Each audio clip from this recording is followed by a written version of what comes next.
Live from downtown, home of WDIV and Click on Detroit, Local 4 News at 11 starts now.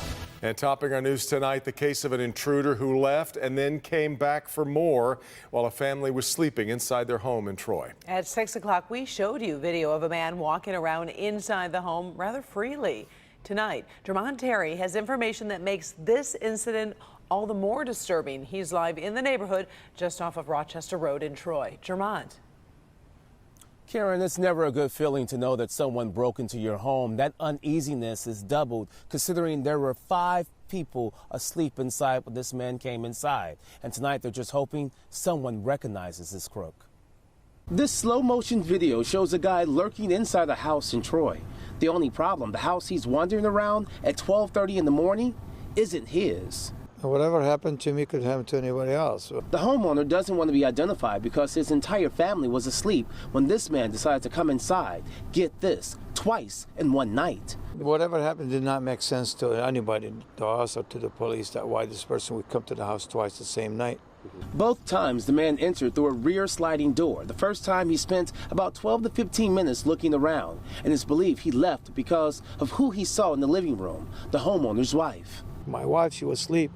She said, "I'm so happy I did not wake up and see him. I don't know what would happen to me." The crook left only to return more than an hour later at 2 a.m. Video shows a 4-door car police say he parked nearby. The second time he opted to go upstairs to the homeowner's daughter's room. Her screams woke up the entire house. She felt someone touching her leg. They thought she was dreaming. But this was no dream and didn't take anything. No, he did not take. But he did steal their sense of security, forcing them to make changes with the alarm system. Right now I have a lot more security. Of course, my family cannot live normal until he's caught. And this family doesn't recognize the man that came into their house twice in one night, but they say he was really familiar with the layout of inside, considering he was able to move in the dark from the basement to the main level, even upstairs, leaving them to believe that possibly he was someone who came to do some service work in the home recently, but they are not sure. Of course, if you know anything, you are urged to contact Troy Police. Reporting live in Troy, Jermont Terry, Local 4. So unnerving. All right, Jermont. Karen. They are in. We saw the Detroit Youth Choir's amazing performance last night on America's Got Talent, and tonight we learned they're headed to the semifinal. Mara McDonald is live downtown this evening, and Mara, the choir was the first one to get the nod tonight. They were, Karen, and you know, they had no idea they were going to get called up first to determine whether they were going to make it to the semifinal, and you could feel the tension through the screen. Take a look. Detroit Youth Choir! The whole auditorium erupted when the Detroit Youth Choir was the first of the top 6 acts to go to the semifinals after their killer performance last night.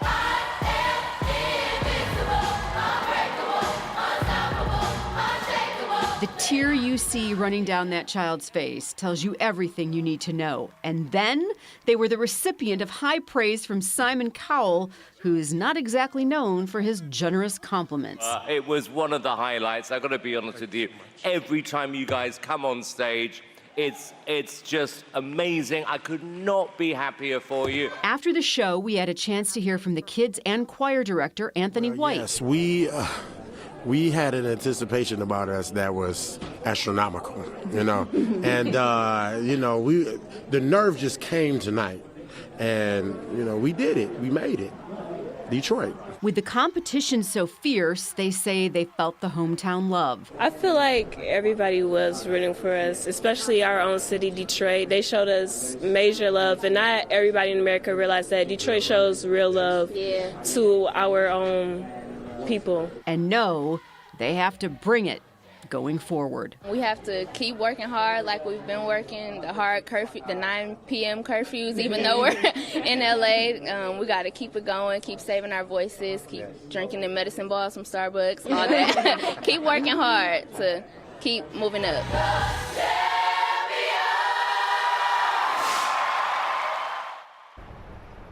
Back here live, they're off to the semifinals, and the competition for this is going to be stiff. And I know that people think, oh, I'm not going to vote in this, or I'm not interested in doing that.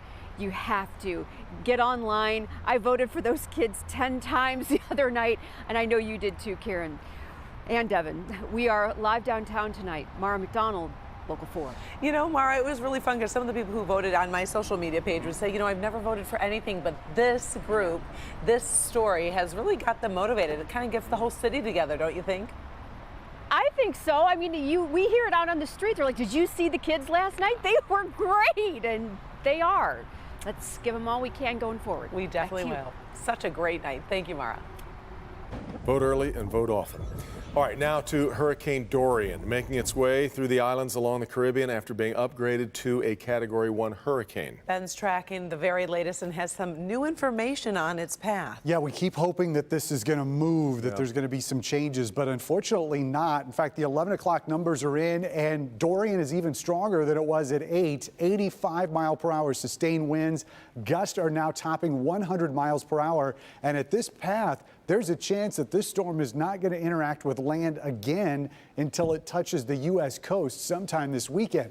Expected to be a major Category 3 by Saturday evening. Will be lurking off the Florida coast on Sunday evening and probably make landfall Sunday night or early Monday morning as a major Category 3 hurricane. The official forecast is weakening it, of course, over land, but we pick it up with the European model. Notice where those rainfall totals go, right to the Gulf. There could be a second landfall as we look into next week. So, guys, there are a lot of questions with this storm. What's it going to do, of course, this Labor Day weekend, and is more than just the peninsula at risk? And so many people in its path right now if it goes straight up, obviously, the Florida coastline. Let's take a look at the impact that Dorian is having at ground level right now. The storm hitting the Virgin Islands with winds upwards of 75 miles an hour. Residents in Puerto Rico have been boarding up windows and homes, with Dorian expected to make landfall early tomorrow. Some Florida residents are bracing for its potential impact this weekend.